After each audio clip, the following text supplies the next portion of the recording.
अथ महाशांती मंत्र।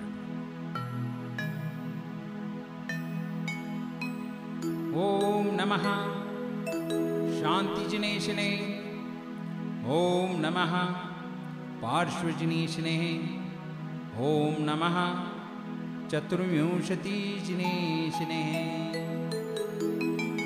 श्रीखंडोद्भवकर्दमयी सुरुचिरै कर्पूरचूर्णैर्मितै सम्मिश्रैरतिगन्धविरणदनदी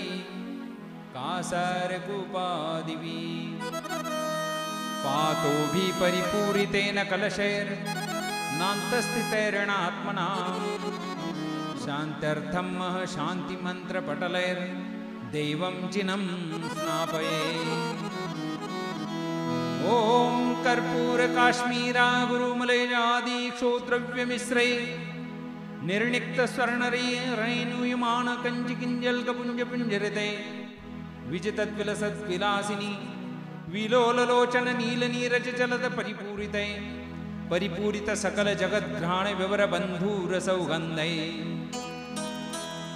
अंधीकृतालिभिरभीष्टुत हेमकुंभ संधारितैर्विजितदिग्विपदानगन्धै बन्धुप्रभुं भवभृतां हतगातिबन्धं गन्धोदकैर्जिनपतिं स्नपयामि शान्त्यै। ॐ ह्रीं श्रीं क्लीं ऐं ह्रं वं मं हंसं तं पं वं वं मं मं हं हं सं सं तं तं पं पं झं झं झीं झीं क्षीं क्षीं द्रां द्रां द्रीं द्रीं द्रावय द्रावय। नमो रते भगवते श्रीमते। ॐ ह्रीं क्रों चतुस्सङ्गस्य देशस्य राष्ट्रस्य विश्वस्य सर्वप्राणिमात्राणां च सर्वेषां यजमानस्य पापं खण्ड खण्ड हन हन दद पच पच पाचय पाचय कुट कुट शीघ्र शीघ्र अरं झं झ्वीं क्ष्वीं हं सः झं वं वह वह हः क्षां क्षीं क्षूं क्षें क्षयं क्षों क्षौवं क्षं क्षः क्षीं ह्रां ह्रीं ह्रूं ह्रें ह्रैं ह्रौं ह्रौं ह्रं ह्रां द्रां द्रीं द्रावय द्रावय। नमो रते भगवते श्रीमते। ठ ठ ठ ठ चतुस्सङ्गस्य देशस्य राष्ट्रस्य विश्वस्य सर्वप्राणिमात्राणां च सर्वेषां यजमानस्य श्रीरस्तु तथास्तु, सिद्धिरस्तु तथास्तु, वृद्धिरस्तु तथास्तु, तुष्टिरस्तु तथास्तु, पुष्टिरस्तु तथास्तु, शान्तिरस्तु तथास्तु, कान्तिरस्तु तथास्तु, कल्याणमस्तु स्वाहा। ओम निखिल भुवन भवन मंगलीभूत जिनपति स्तवन समय संप्राप्त वरमभिनव कर्पूर काला गरु कुंकुम हरिचंदनाद्यनेक सुगंधि बंधुर गंध द्रव्य संभार संबंध बंधुर मिखिल दिगंतराल व्याप्त सौरभातिशय समाकृष्ट सामज समोज कपोलतल विगलित मद मुदित मधुकर निकरारत परमेश्वर पवित्रतर गात्र स्पर्शन मात्र पवित्रीभूत भगवदिंदम गंधोदक धारा वर्णमशेष मरणि बंधनं भवतु चतुस्सङ्गस्य देशस्य राष्ट्रस्य विश्वस्य सर्वप्राणिमात्राणां च सर्वेषां यजमानस्य शांतिं करोतु तथास्तु, कान्तिम् आविष्करोतु तथास्तु, कल्याणं प्रादुकरोतु तथास्तु, सौभाग्यं सन्तनोतु तथास्तु, आरोग्यं मातनोतु तथास्तु, सम्पदं सम्पादयतु तथास्तु, विपदं साधयतु तथास्तु, यशो विकासयतु तथास्तु, मनः प्रसादयतु तथास्तु, आयुर्द्रागयतु तथास्तु, श्रियं श्लाघयतु तथास्तु, शुद्धिं विशुद्धयतु तथास्तु, बुद्धिं विवर्धयतु तथास्तु, श्रेयः पुष्णातु तथास्तु, प्रत्यमायं मुष्णातु तथास्तु, अनभिमतं निवारयतु तथास्तु, मनोरथं परिपूरयतु तथास्तु, परमोत्सव कारणमिदं तथास्तु, परम मंगलमिदं तथास्तु, परम पावनमिदं तथास्तु, स्वस्त्यस्तु नः तथास्तु, स्वस्त्यस्तु वः तथास्तु, झ्वीं क्ष्वीं हंसा अस्यौसा स्वाहा। ओम नमो रते भगवते श्रीमते त्रैलोक्यनाथाय घाती कर्म विनाशनाय अष्टमहाप्रातिहार्य सहिताय चतुस्त्रिंशदतिशय समेताय अनंत दर्शन ज्ञान वीर सुखात्मकाय अष्टादश दोषरहिताय पंचमहाकल्याण संपूर्णाय नव केवल लब्धि समन्विताय दश विशेषण संयुक्ताय देवादिदेवाय धर्मचक्रादीश्वराय धर्मोपदेशनकराय चमरवैरोचनाच्युतेन्द्र प्रभूतिशतेन मेरुगिरिशिखरशेखरी भूतपाण्डुकशीलातलेन गन्धोदक परिपूरितानेक विचित्र मणिमय मंगलकलशे रविशिक्तमिदानीमहं त्रैलोक्येश्वर मरत्परमेष्टिनमभिषेचयामि हम झम झ्वीं क्ष्वीं हम साहा द्रां द्रीं ऐं अर्हं ह्रीं क्लीं ब्लूं द्रां द्रीं द्रावय द्रावय स्वाहा। अष्टक। ओम ह्रीं शीतोदक प्रदानेन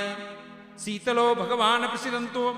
सीता अपपन्तु शुभमाङ्गल्यन्तु श्रीमदस्तु वः जन्मजरा मृत्यु विनाशनाय जलं निरूपामिति स्वाहा। गन्धोदक प्रदानेन अभिनन्दनो भगवान् प्रसीदन्तु गन्धापान्तु शिवमाङ्गल्यन्तु श्रीमदस्तु वः संसारताप विनाशनाय चन्दनं निरूपामिति स्वाहा। अक्षतोदक प्रदानेन अनंतो भगवान् प्रसीदन्तु अक्षतापान्तु शिवमाङ्गल्यन्तु श्रीमदस्तु वः अखण्ड अक्षतपद प्राप्ताय अक्षतं निरूपामि स्वाहा। पुष्पोदक प्रदानेन पुष्पदन्तो भगवान् प्रसीदन्तु पुष्पाणि पान्तु शिवमाङ्गल्यन्तु श्रीमदस्तु वः कामारी जयपद प्राप्ताय पुष्पं निरूपामि स्वाहा। नैवेद्यक प्रदानेन नेमिनाथो भगवान् प्रसीदन्तु पीयूषपिण्डा पान्तु शिवमाङ्गल्यन्तु श्रीमदस्तु वः क्षुधारोग विनाशनाय नैवेद्यं निरूपामि स्वाहा। दीपप्रदानेन चन्द्रप्रभो भगवान् प्रसीदन्तु कर्पूरमाणिक्यदीपा पान्तु शिवमाङ्गल्यन्तु श्रीमदस्तु वः केवल ज्ञान प्रकाशकाय दीपं निरूपामि स्वाहा। धूपप्रदानेन धर्मनाथो भगवान् प्रसीदन्तु गुगुलादि दशांग धूपा पान्तु शिवमाङ्गल्यन्तु श्रीमदस्तु वः अष्टकर्मदहनाय धूपं निरूपामि स्वाहा। फलप्रदानेन पार्श्वनाथो भगवान् प्रसीदन्तु क्रमुक नारंगी प्रभूति फलानि पान्तु शिवमाङ्गल्यन्तु श्रीमदस्तु वः महामोक्षफल प्राप्ताय फलं निरूपामि स्वाहा। अर्हन्ता पान्तु वः सद्धर्मश्री बलायुरारोग्यैश्वर्याभिवृद्धिरस्तु वः सिद्धा पान्तु वः हृदय निर्वाण प्रेषन्तु वः आचार्या पान्तु वः शीतल सौगन्धमस्तु वः उपाध्याय पान्तु वः सौम्यनस्यं चास्तु वः सर्वसाधवा पान्तु वः अन्नदान तपोवीर विज्ञानमस्तु वः। ओम ह्रीं पंच परमेष्टिभ्यो नमः अनर्घ्यपद प्राप्ताय महा अर्घ्यं निरूपामि स्वाहा। शांतये शांतिधारा दिव्य पुष्पांजलिः। 24 पुष्प। ओम ऋषभ स्वामिनः श्रीपाद पद्म प्रसादात् अष्टविध कर्म विनाशनमस्त्वः। ऋषभनाथ भगवान की जय। श्रीमदजित स्वामिनः श्रीपाद पद्म प्रसादात् जैर शक्तिर्भवस्त्वा। अजितनाथ भगवान की जय। श्री संभवनाथ स्वामिनः श्रीपाद पद्म प्रसादात् अनेक गुणगणाचास्त्वा। संभवनाथ भगवान की जय। श्री अभिनंदन स्वामिनः श्रीपाद पद्म प्रसादात् अमित फलं प्रयच्छन्त्वा। अभिनंदन भगवान की जय। श्री सुमतिनाथ स्वामिनः श्रीपाद पद्म प्रसादात् अमृतं पवित्रं प्रयच्छन्त्वा। सुमतिनाथ भगवान की जय। श्री पद्मप्रभ स्वामिनः श्रीपाद पद्म प्रसादात् दयां प्रयच्छन्त्वा। पद्मप्रभु भगवान की जय। श्री सुपार्श्वनाथ स्वामिनः श्रीपाद पद्म प्रसादात् कर्मक्षय चास्त्वा। सुपार्श्वनाथ भगवान की जय। श्री चंद्रप्रभ स्वामिनः श्रीपाद पद्म प्रसादात् चंद्रार्घतेजोस्त्वा। चंद्रप्रभु भगवान की जय श्री पुष्पदंत स्वामिनः श्रीपाद पद्म प्रसादात् पुष्प सायकाधीशोस्त्वा पुष्पदंत भगवान की जय श्री शीतलजिन स्वामिनः श्रीपाद पद्म प्रसादात् अशुभ कर्ममल प्रक्षालनमस्त्वा शीतलनाथ भगवान की जय श्री श्रेयांशजिन स्वामिनः श्रीपाद पद्म प्रसादात् श्रेयस्करोस्त्वा श्रेयांसनाथ भगवान की जय श्री वासुपूज्य स्वामिनः श्रीपाद पद्म प्रसादात् रत्नत्रया वासं करोस्त्वा वासुपूज्य भगवान की जय श्री विमलनाथ स्वामिनः श्रीपाद पद्म प्रसादात् सद्धर्म वृद्धिर्वै मांगल्यं चास्त्वा विमलनाथ भगवान की जय श्री अनंतनाथ स्वामिनः श्रीपाद पद्म प्रसादात् अनेक धन धान्याभिवृद्धि रक्षणमस्त्वा अनंतनाथ भगवान की जय श्री धर्मनाथ स्वामिनः श्रीपाद पद्म प्रसादात् शर्म प्रचयोस्त्वा धर्मनाथ भगवान की जय श्रीमद् अर्हत परमेश्वर सर्वज्ञ परमेष्टि शांतिनाथ स्वामिनः श्रीपाद पद्म प्रसादात् शांतिं करोस्त्वा शांतिनाथ भगवान की जय श्री कुंथुनाथ स्वामिनः श्रीपाद पद्म प्रसादात् तत्राभिवृद्धिं करोस्त्वा कुंतुनाथ भगवान की जय श्री अरजन स्वामिनः श्रीपाद पद्म प्रसादात् परम कल्याण परंपरास्त्वा अरण्यनाथ भगवान की जय श्री मल्लिनाथ स्वामिनः श्रीपाद पद्म प्रसादात् छल्य विमोचनं करोस्त्वा मल्लिनाथ भगवान की जय श्री मुनिसूरतनाथ स्वामिनः श्रीपाद पद्म प्रसादात् सम्यक दर्शनं चास्त्वा मुनिसूरतनाथ भगवान की जय श्री नमिनाथ स्वामिनः श्रीपाद पद्म प्रसादात् सम्यक ज्ञानं चास्त्वा नमिनाथ भगवान की जय श्री अरिष्ट नेमिनाथ स्वामिनः श्रीपाद पद्म प्रसादात् अक्षयं चारित्रं ददात्वा नेमिनाथ भगवान की जय श्रीमत् पार्श्वभट्टारक स्वामिनः श्रीपाद पद्म प्रसादात् सर्व विघ्न विनाशनमस्त्वा पार्श्वनाथ भगवान की जय श्री वर्धमान स्वामिनः श्रीपाद पद्म प्रसादात् सम्यक दर्शनाद्यष्टगुण विशिष्टं चास्त्वा वर्धमान भगवान की जय 24 भगवान की जय श्रीमद् भगवत अर्हत सर्वज्ञ परमेष्टि परम पवित्र शांति भट्टारक स्वामिनः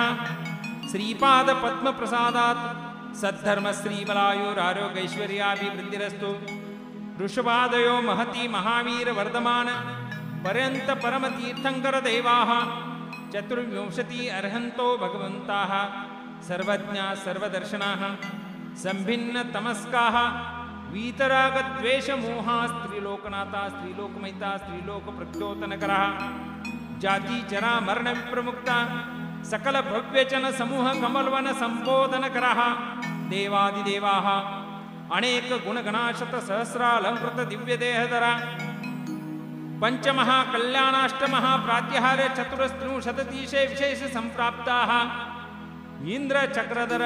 बलदेव वासुदेव प्रभूति दिव्य समान भव्यवर पुंडरीक परम पुरुष मुकुटतट निबिड निबद्ध मणिगण कर निकर वारिधारा विशिक्त चारु चरण कमलयुगला स्वशिष्य परशिष्य वर्गा प्रसिद्धन्तु वः परम मांगल्या नामधेया सद्धर्म कारेश्व मुद्राच्य सिद्धिं प्रेष्यन्तु वः ओम नृपति शत सहस्रालंकृत सार्वभौम राजाधिराज परमेश्वर बलदेव वासुदेव मंडलिक महामंडलिक महामात्य सेनानाथ राजश्रेष्ठी पुरोहिताधीश करांजलि नमित कर कुमंगल मुकुलालंकृत पाद पद्माः कुलीश नाल रजत मृणाल मंदार कर्णिकाराति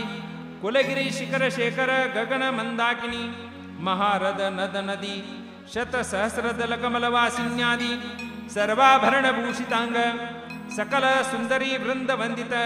चारु चरण कमल युगलाः अम्मौषधया छल्लौषधया जल्लौषधया विप्रूषौषधया सर्वौषधयश्च वः प्रियंतां प्रियंतां मति स्मृति संज्ञा चिंता विनिबोध ज्ञानिनश्च वः प्रियन्तां गोष्ठ बुद्धि बीज बुद्धि पदानुसारी बुद्धि संभिन्न सोत्र श्रवणश्च वः प्रियन्तां जलचारण जंगचारण तंतुचारण भूमिचारण पुष्पचारण श्रेणीचारण चतुरंगुलचारण आकाशचारणाश्च वः प्रियन्तां मनोबली वचोबली कायबलिनश्च वः प्रियन्तां उग्रतपो दीप्ततपो महातपो घोरतपो नुत्तपो महोग्रतपश्च वः प्रियन्तां मति श्रुतावधि मनपर्ये केवल ज्ञानिनश्च वः प्रियन्तां यम वरुण कुबेर वासवाश्च वः प्रियन्तां अनंत वासुकी तक्षक कर्कोटक पद्म महापद्म शंखपाल कुलिश जय विजयादि महोरगाश्च वः प्रियन्तां इंद्र अग्नि यम नैऋत्य वरुण वायु कुबेर ईशान्य धरणेन्द्र सोमाश्चेति दश दिक्पालकाश्च वः प्रियन्तां सुरासुरोगेन्द्र चमर चारण सिद्ध विद्याधर किन्नर किंपुरुष गरुड़ गंधर्व यक्ष राक्षस भूत पिशाच चेति भूत पिशाचाश्च वः प्रियन्तां बुध शुक्र बृहस्पति केंदु शनैश्चरांगारक राहु केतु तारकादि महाज्योतिष्क देवताश्च वः प्रियन्तां चमर वैरोचन धरणानंद भूतानंद वेणुदेव वेणुधारी पूर्ण वशिष्ठ जलकांत जलप्रभु घोष महाघोष हरिशेन हरिकांत अमितगति अमितवान वेलांजन प्रभंजन अग्निशिकी अग्निवाणाश्चेति विंशति भवनेन्द्राश्च वः प्रियन्तां गीतरति गीतकांत सत्पुरुष महापुरुष प्रतिघोष पूर्णभद्र मणिभद्र पुरुषचूल महाचूल भीम महाभीम काल महाकालाश्चेति षोडश मंत्रेन्द्राश्च वः प्रियन्तां नाभिराज जितशत्रु दृढ़राज स्वयंवर मेघराज धर्मराज सुप्रतिष्ठ महासेन सुग्रीव धृरथ विष्णुराज वसुपूज कृतवर्म सिंहसेन भानुराज विश्वसेन सुदर्शन कुंभराज सुमित्र विजय महाराज समुद्र विजय विश्वसेन सिद्धार्थाशेति जनजनकाश्च वः प्रियन्तां मरुदेवी विजया सुसेना सिद्धार्था सुमंगला सुसीमा पृथ्वी लक्ष्मणा जयरामा सुनंदा विपुलानंदा जयावती आर्याश्यामा लक्ष्मीमती सुप्रभा ऐरादेवी श्रीकांता मित्रसेना प्रभावती सोमा वर्मिला शिवादेवी ब्राह्मी प्रिकरणे शेती जिनमातृकाश्च वः प्रियन्तां गोमुख महायक्ष त्रिमुख यक्षेश्वर तुम्बरो कुसुमवर नंदी विजय अजित ब्रह्म ईश्वर कुमार षण्मुख पाताल किन्नर किंपुरुष गरुड़ गंधर्व महेंद्र कुबेर वरुण विद्युप्रभ सर्वान् धरणीन्द्र मातंग नामाचेति चतुर्विंशति यक्षाश्च वः प्रियन्तां चक्रेश्वरी रोहिणी प्रज्ञप्ति वज्रशंकला पुरुषदत्ता मनोवेगा काली ज्वालामालिनी महाकाली मानवी गौरी गांधारी वैरोटी अनंतमती मानसी महामानसी जया विजया अपराजिता बहुरूपिणी चामुंडी कुष्मांडी पद्मावती सिद्धायनेश्चेति चतुर्विंशति जिनशासन देवताश्च वः प्रियन्तां कुलगिरी शिखर शेखरीभूत महारदादि सरोवर मध्यस्थित सहस्र दल कमल वासिन्यो मानिन्याः सकल सुंदरी वृंद वंदित पाद कमला च देव्यौ वाः प्रियन्तां यक्ष वैश्वानर राक्षस नधृत पन्नग असुर सुकुमार पितृ विश्वमालिनी चमर वैरोचन महाविद्य मार विश्वेश्वर पिंडाशना चेति पंचदश तिथि देवताश्च वः प्रियन्तां हिट्टिम हिट्टिम हिट्टिम मज्जम हिट्टिमो उपरिम मज्जम हिट्टिम मज्जम मज्जम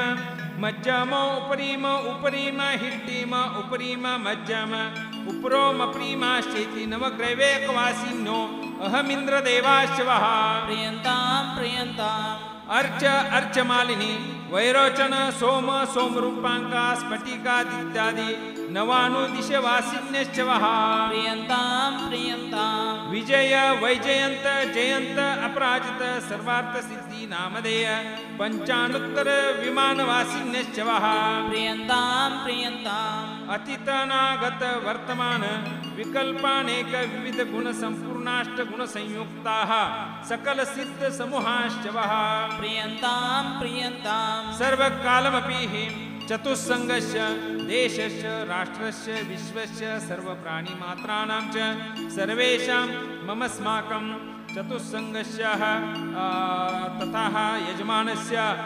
संपत्तिरस्तु तथास्तु सिद्धिरस्तु तथास्तु वृद्धिरस्तु तथास्तु तुष्टिरस्तु तथास्तु पुष्टिरस्तु तथास्तु शांतिरस्तु तथास्तु कांतिरस्तु तथास्तु कल्याणमस्तु तथास्तु संपदस्तु तथास्तु मनसमाधिरस्तु तथास्तु श्रेयोभिवृद्धिरस्तु तथास्तु शाम्यन्तु घोराणि तथास्तु शाम्यन्तु पापानि तथास्तु पुण्यं वर्धतां तथास्तु धर्मो वर्धतां तथास्तु श्री वर्धतां तथास्तु आयुर्वर्धतां तथास्तु कुलं गोत्रं चाभिवर्धतां तथास्तु स्वस्ति भद्रं चास्त्वः तथास्तु ततो भूयो भूय श्रेयसे ओम ह्रीं ह्रीं क्ष्वीं हंसः स्वस्त्यस्त्वा स्वस्त्यस्तु मे स्वाहा ओम पुण्याहं पुण्याहं प्रियन्तां प्रियन्तां भगवन्तो अरहन्ताः सर्वज्ञा सर्वदर्शनाः सकलवीर्या सकलसुखा स्त्रीलोकेशा स्त्रीलोकेश्वर पूजिता स्त्रीलोकनाथा स्त्रीलोकमयिता स्त्रीलोक प्रत्योत्तनकरा जाति जरा मरण विप्रमुक्ता सर्वविधश्च ओम श्री ह्री धृति कीर्ति बुद्धि लक्ष्मेश्च वः प्रियन्तां प्रियन्तां ओम वृषभादि वर्धमानान्ता शांता शांतिकरा सकल कर्म रिपु कांतार दुर्ग विषमेषु रक्षन्तु मे जिनेन्द्राः आदित्य सोमांगारक बुध बृहस्पति शुक्र शनैश्वर राहु केतु नाम नवग्रहाश्च वः प्रियन्तां प्रियन्तां तिथि करण नक्षत्र वार मुहूर्त लग्न देवताश्च इहान्यत्र ग्राम नगरादि देवताश्च ते सर्वे गुरुभक्ता अक्षीण कोश कोष्ठागारा भवेयुर्दान तपोवीर धर्मानुष्ठानादि नित्यमेवास्तु मातृ पितृ भ्रातृ पुत्र पौत्र कलत्र गुरु सुहृत स्वजन संबंधी बंधु वर्ग सहितस्य यजमानस्य चतुस्संगस्य देशस्य राष्ट्रस्य विश्वस्य सर्वप्राणिमात्राणां च सर्वेषां ममस्माकं यजमानस्य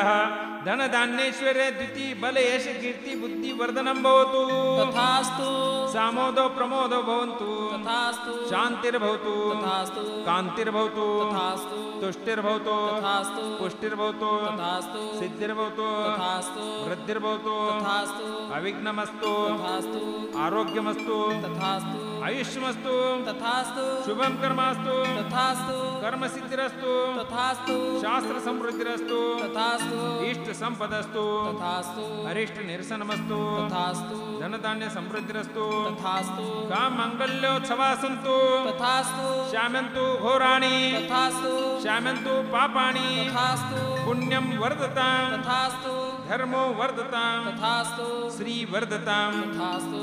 आयुर्वर्धतां तथास्तु कुलं गोत्रं चाभिवर्धतां तथास्तु स्वस्ति भद्रं चास्त्वः तथास्तु स्वस्ति भद्रं चास्तु नः तथास्तु क्ष्वीं क्ष्वीं हंसः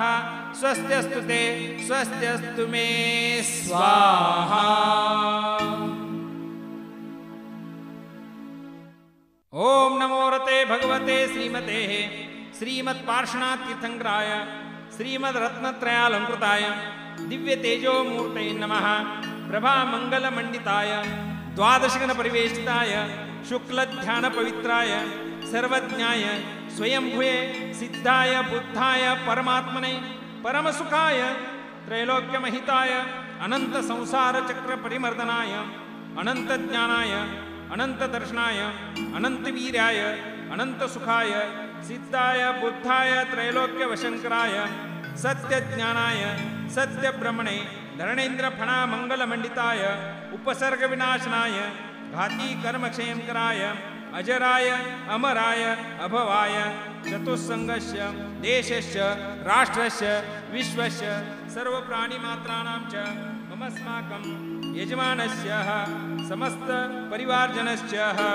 मृत्युं छिंदी छिंदी भिंदी भिंदी अंतुकामं छिंदी छिंदी भिंदी भिंदी रतिकामं छिंदी छिंदी भिंदी भिंदी बलिकामं छिंदी छिंदी भिंदी भिंदी क्रोधं छिंदी छिंदी भिंदी भिंदी पापं छिंदी छिंदी भिंदी भिंदी वैरं छिंदी छिंदी भिंदी भिंदी वायुधारणं छिंदी छिंदी भिंदी भिंदी अग्निभयं छिंदी छिंदी भिंदी भिंदी सर्वशत्रुभयं छिंदी छिंदी भिंदी भिंदी सर्वोपसर्गं छिंदी छिंदी भिंदी भिंदी सर्वविघ्नं छिंदी छिंदी भिंदी भिंदी सर्वभयं छिंदी छिंदी भिंदी भिंदी सर्वराजभयं छिंदी छिंदी भिंदी भिंदी सर्वचोरभयं छिंदी छिंदी भिंदी भिंदी सर्वदुष्टभयं छिंदी छिंदी भिंदी भिंदी सर्वसर्पभयं छिंदी छिंदी भिंदी भिंदी सर्ववृक्षभयं छिंदी छिंदी भिंदी भिंदी सर्वग्रहभयं छिंदी छिंदी भिंदी भिंदी सर्वदोषं छिंदी छिंदी भिंदी भिंदी सर्वव्याधिं छिंदी छिंदी भिंदी भिंदी सर्वक्षामडामरं छिंदी छिंदी भिंदी भिंदी सर्वपरमन्त्रं छिंदी छिंदी भिंदी भिंदी सर्वात्मघातं छिंदी छिंदी भिंदी भिंदी सर्वपरघातं छिंदी छिंदी भिंदी भिंदी सर्वकुक्षरोगं छिंदी छिंदी भिंदी भिंदी सर्वशूलरोगं छिंदी छिंदी भिंदी भिंदी सर्वाक्षरोगं छिंदी छिंदी भिंदी भिंदी सर्वशिरोरोगं छिंदी छिंदी भिंदी भिंदी सर्वचररोगं छिंदी छिंदी भिंदी भिंदी सर्वकुष्ठरोगं छिंदी छिंदी भिंदी भिंदी सर्वनरमारिं छिंदी छिंदी भिंदी भिंदी सर्वगजमारिं छिंदी छिंदी भिंदी भिंदी सर्व अश्वमारिं छिंदी छिंदी भिंदी भिंदी सर्वगोमारिं छिंदी छिंदी भिंदी भिंदी सर्वमहिषमारिं छिंदी छिंदी भिंदी भिंदी सर्वाजमारिं छिंदी छिंदी भिंदी भिंदी सर्वसस्यमारिं छिंदी छिंदी भिंदी भिंदी सर्वधान्यमारिं छिंदी छिंदी भिंदी भिंदी सर्ववृक्षमारिं छिंदी छिंदी भिंदी भिंदी सर्वगुल्ममारिं छिंदी छिंदी भिंदी भिंदी सर्वलतामारिं छिंदी छिंदी भिंदी भिंदी सर्वपत्रमारिं छिंदी छिंदी भिंदी भिंदी सर्वपुष्पमारिं छिंदी छिंदी भिंदी भिंदी सर्वफलमारिं छिंदी छिंदी भिंदी भिंदी सर्वराष्ट्रमारिं छिंदी छिंदी भिंदी भिंदी सर्वदेशमारिं छिंदी छिंदी भिंदी भिंदी सर्वविषमारिं छिंदी छिंदी भिंदी भिंदी सर्वक्रूररोगभयवेतालशाकिनी डाकिनी भयं छिंदी छिंदी भिंदी भिंदी सर्ववेदनीयं छिंदी छिंदी भिंदी भिंदी सर्वमोहनीयं छिंदी छिंदी भिंदी भिंदी सर्वापस्मारं छिंदी छिंदी भिंदी भिंदी सर्वदुर्भगं छिंदी छिंदी भिंदी भिंदी ओम सुदर्शन महाराज चक्र विक्रम तेजोबल शौर्य वीर वशम गुरु गुरु सर्वजनानंदनम गुरु गुरु सर्वजीवानंदनम गुरु गुरु सर्वराजानंदनम गुरु गुरु सर्वभव्यानंदनम गुरु गुरु सर्वगोकुलानंदनम गुरु गुरु सर्वग्राम नगर खेड खरवड मडंब पत्तन द्रोणमुख जनानंदनम गुरु गुरु सर्वलोक सर्वदेश सर्वसत्ववशम गुरु गुरु सर्वानंदम गुरु गुरु हन हन दद पच पच पाच पाच कुट कुट शीघ्र शीघ्र सर्ववशमानयं हुं वषट् स्वाहा यस्सुखं त्रिषु लोकेषु व्याधि व्यसनवर्जितम् अभयं क्षेममारोग्यं स्वस्तिरस्तु विधीयते कल्याणमस्तु कमलाभिमुखी सदास्तु दीर्घायुरस्तु कुलगोत्र समृद्धिरस्तु आरोग्यमस्त्वभिमतार्थफलाप्तिरस्तु भद्रं तमास्तु जिनपुङ्गवभक्तिरस्तु श्रीमज्जैनजनार्चितप्रकटितस्याद्वादरत्नाकरः सद्धर्मामृतचन्द्रसूषितकरो लावण्यरत्नाकरः मोक्षद्वारकवाटपाटनपटु प्रज्ञानरत्नाकरः भौमो भूरिगुणाकरो विजयते योगीन्द्ररत्नाकरः मुक्तिश्रीवनिताकरोदकमिदं पुण्यां कुरोत्पादकम् नागेन्द्रं त्रिदशेन्द्रचक्रपदवी राज्याभिषेकोदकम् शासज्ञानचरित्रदर्शनलता संवृत्तिसम्पादकम् कीर्तिश्रीजयसाधकं तव चिनस्नानस्य गन्धोदकम् नेत्रद्वन्द्वरजाविनाशनकरं गात्रं पवित्रीकरम् वातोत्पित्तकपादिदोषरहितं गात्रं च सूत्रं भवेत् कामालाक्षय कुष्ठरोगविषमं ग्राहक्षयं कारितत् श्रीमत्पार्श्वजिनीन्द्रपादयुगलस्नानस्य गन्धोदकम् ॐ नमो रते भगवते श्रीमते प्रक्षीणाशेषदोषकल्मषाय दिव्यतेजोमूर्ते नमः। श्री शान्तिनाथाय शान्तिकराय सर्वपापप्रणाशनाय सर्वविघ्नविनाशनाय सर्वरोगोपसर्गविनाशनाय सर्वपरकृतक्षुद्रोपद्रवविनाशनाय सर्वक्षामडामरविनाशनाय ॐ ह्रां ह्रीं भ्रूं ह्रौं ह्रः अस्य उषः चतुस्सङ्गस्य देशस्य राष्ट्रस्य विश्वस्य सर्वप्राणिमात्राणां च सर्वेषां सर्वविघ्न शान्तिं कुर्कुरु तुष्टिं कुर्कुरु पुष्टिं कुर्कुरु वषट स्वाहा। सम्पूजकानां प्रतिपालकानां यतीन्द्रसामान्यतपोधनानां देशस्य राष्ट्रस्य पुरस्य राज्ञा करोतु शान्तिं भगवान् जिनेन्द्र करोतु शान्तिं भगवान् जिनेन्द्र करोतु शान्तिं भगवान् जिनेन्द्र इति शान्तिमन्त्रः।